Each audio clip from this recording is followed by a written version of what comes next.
If you work in quality control at a candy factory, you know strict safety regulations come with the job. It's why you partner with Grainger. Grainger helps you find the high-quality and compliant products your business needs to inspect, detect, and help correct issues. And the sweetest part is, everyone gets a product that's as safe to eat as it is delicious. Call 1-800-GRAINGER, click Grainger.com, or just stop by. Grainger, for the ones who get it done. Okay, so today we're diving into Texas politics, and we're going to be focusing on two pretty prominent figures, Governor Greg Abbott and Congresswoman Jasmine Crockett. Sounds good. And we've got this really interesting review of their recent actions, and it seems like a good way to kind of get a handle on what's going on in Texas politics right now. Yeah, I think it's a great place to start, because they really represent these two, almost opposite ends of the political spectrum in the state. Right away, it's clear how different their styles are. Absolutely. So Abbott, obviously, he's been the governor since 2015. Yeah, long time.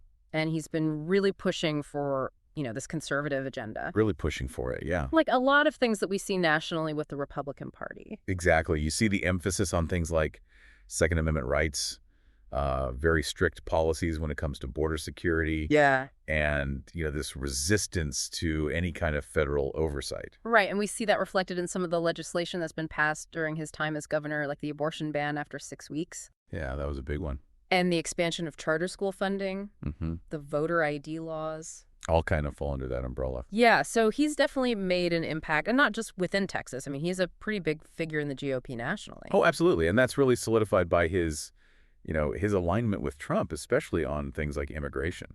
Right. I mean, he's definitely a national figure, but the review doesn't shy away from some of the criticism he's faced. Right. It's not all sunshine and roses. Like the power grid failure in 2021 was a huge challenge. Oh, yeah. And there's still a lot of debate about how that was handled. And then the whole issue of mass shootings and his response to those has been pretty controversial. It's a tough issue. Yeah. And of course, his stance on social issues like abortion and education continue to be points of contention. Definitely dividing lines there. But one thing that he really emphasizes is the economic success of Texas. Right. Jobs, jobs, jobs. Yeah, the job growth, the business-friendly policies, and, he really touts those. He makes that front and center. He does, but then there are those who say, well, what about social equity? Yeah. What about public services? Are those really keeping up? Right. Are the benefits being felt by everyone? Yeah, and then there's this whole thing about Governor Hot Wheels. Oh, yeah. Which, stems from his accident back in '84, but it's interesting how that's become part of his story.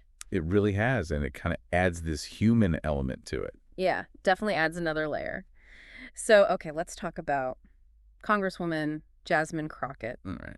Now, she's a newer face in Texas politics, but she's already made quite a name for herself. Oh, yeah, she's definitely one to watch. And, her background as a civil rights attorney, I think that really informs her work in Congress. It absolutely does, and it shows in her priorities, like racial justice, voting rights, women's reproductive freedoms. Yeah, and she's not afraid to speak her mind. Definitely not. She's bold, she's direct. Which is kind of refreshing. He can be. And she's been a very vocal critic of Abbott's policies, especially on things like education, women's rights, gun control. Yeah, and you see that opposition all over the place, on cable news, political talk shows. She's everywhere. She really is. But, the review points out something interesting about how people react to her style. There's a range of reactions for sure. Some people love that she's willing to challenge the status quo. Right. They see her as like this breath of fresh air. Exactly. But then you have others who say that her approach is too confrontational. Yeah, and they worry that it's going to make it harder to find common ground and get things done.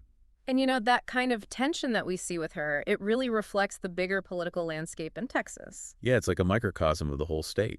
So you've got Abbott on one side trying to hold on to Texas's conservative roots. Exactly. And then you've got Crockett pushing for a more progressive agenda. Trying to address what she sees as systemic inequalities. Right, and it's like these two forces are constantly bumping up against each other. It makes for some pretty interesting politics. Yeah, and, they've both become these really important figures for their respective parties. Symbols of where the parties are headed.